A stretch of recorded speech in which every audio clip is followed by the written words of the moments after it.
The Lorax by Dr. Seuss.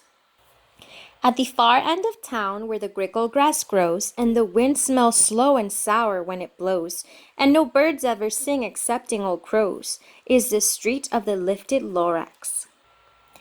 And deep in the grickle grass, some people say if you look deep enough, you can still see today where the Lorax once stood, just as long as it could before somebody lifted the Lorax away. What was a lorax, and why was it there, and why was it lifted and taken somewhere from the far end of town where the grickle grass grows? The old onceler still lives here. Ask him, he knows. You won't see the onceler. Don't knock at his door. He stays in his lurking on top of his store. He lurks in his lurkin, cold under the roof, where he makes his own clothes out of milk muffled moof. And on special dank midnights in August, he peeks out of the shutters, and sometimes he speaks and tells how the lorax was lifted away. He'll tell you, perhaps, if you're willing to pay. On the end of the rope, he lets down a tin pail, and you have to toss in 15 cents and a nail and the shell of a great grandfather's snail. Then he pulls up the pail, makes a most careful count to see if you paid him the proper amount. Then he hides what you paid him away in his snuff, his secret strange hole in his gloveless glove. Slup! Down slups the whisper my phone to your ear, and the old onceler's whispers are not very clear, since they have to come down through a snurgly hose, and he sounds as if he had smallish bees up his nose. Now, I'll tell you, he says, with his teeth sounding gray, how the lorax got lifted and taken away.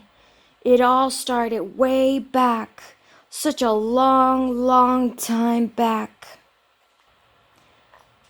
Way back in the days where the grass was still green and the pond was still wet and the clouds were still clean and the song of the swans ran out in space. One morning I came to this glorious place, and I first saw the trees, the truffalo trees, the bright colored tufts of the truffalo trees, mile after mile in the fresh morning breeze. And under the trees I saw brown barbaloots, frisking about in their barbaloot suits as they played in the shade and ate truffalo fruits. From the river's pond came the most comfortable sound of the humming fish humming while splashing around. But those trees, those truffalo trees, all my life I've been searching for trees such as these. The touch of their tufts was much softer than silk, and they had the sweet smell of fresh butterfly milk. I felt a great leaping of joy in my heart. I knew just what I'd do. I unloaded my cart. In no time at all, I had built a small shop. Then I chopped down a truffalo tree with one chop, and with a great skillful skill, and with great speedy speed, I took the soft stuff and I kneaded a need. The instant I finished, I heard a gazump. I looked. I saw something pop out of the stump of the tree I've chopped down. It was sort of a man. Describe him, that's hard. I don't know if I can. He was shortish and oldish and brownish and mossy, and he spoke with a voice that was sharpish and bossy. Mister, he said with a sawdusty sneeze, I am the lorax. I speak for the trees. I speak for the trees have no tongues, and I'm asking you, sir, at the top of my lungs. He was very upset as he shouted and puffed. What's that thing you made out of my truffalo tuft? Look, lorax, I said, there's no cause for alarm. I chopped just one tree. I am not doing no harm. I'm being quite useful. This thing is a need. A thing's a fine something that all people need. It's a shirt, it's a sock, it's a glove, it's a hat, but it has other uses. Yes, far beyond that. You can use it for carpets, for pillows, for sheets, or curtains, or covers for bicycle seats. The lorax said, Sir, you are crazy with greed. There is no one on earth who would buy that fool need. But at the very next minute I proved he was wrong. Just for that, at that minute, a chap came along, and he thought that that need I knitted was great. He happily bought it for $3.98. I laughed at the lorax. You poor stupid guy. You never can tell what some people will buy. I repeat, cried the lorax, I speak for the trees. I'm busy, I told him. Shut up if you please. I rushed across the room and in no time at all built a radio phone. I put in a quick fall. I called up my brothers and uncles and aunts and I said, listen here, here's a wonderful chance for the whole Onceler family to get mighty rich. Get over here fast, take the road to the north niche, turn left at Weehawken, sharp right at the south stitch. And in no time at all, in the factory I built, the whole Onceler family was working full tilt. We were knitting all needs, just as busy as bees, to the sound of the chopping of truffalo trees. Then, oh baby, oh how my business did grow. Now chopping one tree at a time was too slow. So I quickly invented my super axe hacker, which whacked off 4 truffalo trees at what smacker. We were making needs 4 times as fast as before, and that lorax, he didn't show up anymore. But the next week he knocked on my new office door. He snapped, I am the lorax, who speaks for the trees, which you seem to be chopping as fast as you please. But I'm also in charge of the barbaloots, who played in the shade in their barbaloot suits, and happily lived eating truffalo fruits. Now, thanks to your hacking my trees to the ground, there's not enough truffalo fruit to go around, and my poor barbaloots are all getting the crummies because they have gas and no food in their tummies. They loved living here, but I can't let them stay. They'll have to find food, and I hope that they may. Good luck, boys, he cried, and he sent them away. I, the Onceler, felt sad as I watched them all go. But business is business and business must grow, regardless of crummies and tummies, you know. I meant no harm, I most truly did not, but I had to grow my business. So bigger I got, I biggered my factory, I biggered my roads, I biggered my wagons, I biggered the loads of the needs I shipped out. I was shipping them forth to the south, to the east, to the west, to the north. I went right on biggering, selling more needs, and I biggered my money, which everyone needs. Then again he came back. I was fixing some pipes. Then when that old Noonan's lorax came back with more gripes. I am the lorax. He coughed and he whiffed. He sneezed and he snuffed. He snargled, he sniffed. Onceler, he cried with a cruffleless croak.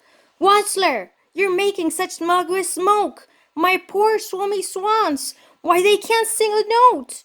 No one can sing who has smog in his throat. And so, said the lorax, please pardon my cough. They cannot live here, so I'm sending them off. Where will they go? I hopefully don't know. They may have to fly for a month or a year to escape the smog you smugged up around here. What's more, snapped the lorax, his danger was up. Let me say a few words about Gluppity Glup. Your machine chugs on day and night without stop, making Gluppity Glup, also Schloppity Schlop. And what do you do with this leftover goo? I'll show you, you dirty old Onceler men, you. You're glumping the pond where the humming fish hum. No more can they hum, for their gills are all gummed, so I'm sending them off. Oh, their future is dreary. They'll walk on their fins and get woefully wary in search of some water that isn't so smerry. And then I got mad. I got terribly mad. I yelled at the lorax, now listen here, Dad. All you do is yap yap and say bad, bad, bad. Well, I have my rights, sir, and I'm telling you I intend to go on just doing what I do. And for your information, you lorax, I'm biggering on biggering and biggering and biggering and biggering, turning more truffalo trees into needs which everyone needs. And at that very moment, We heard a loud whack. From the outside in the fields came a sickening smack of an axe on a tree. Then we heard the tree fall, the very last truffalo tree of them all. No more trees, no more needs, no more work to be done. So, in no time, my uncles and aunts, everyone all waved me goodbye. They jumped into their cars and drove away under the smoke-smuggered stars. Now all that was left neath the bad-smelling sky was my big empty factory, the lorax, and I. The lorax said nothing, just gave me a glance, just gave me a very sad backward glance as he lifted himself by the seat of his pants. And I'll never forget the grim look on his face when he hastened himself and took leave of this place through a hole in the smog without leaving a trace. And all that the lorax left here in this mess was a small pile of rocks with the one word, unless. Whatever that meant, well, I just couldn't guess. But that was a long, long ago. But each day since that day, I've sat here and worried away. Through the years, while the buildings have fallen, I've worried about it with all of my heart. But now, says the Onceler, now that you're here, the word of the lorax seems perfectly clear. Unless someone like you cares a whole awful lot, nothing is gonna get better. It's not.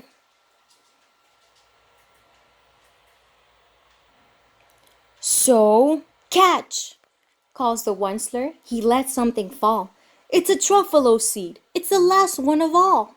You're in charge of the last truffalo seed, and the truffalo trees are what everyone needs. Plant a new truffalo tree, treat it with care, give it clean water and feed it fresh air, grow a forest, protect it from axes that hack, then the lorax and all of his friends may come back. The end of the story.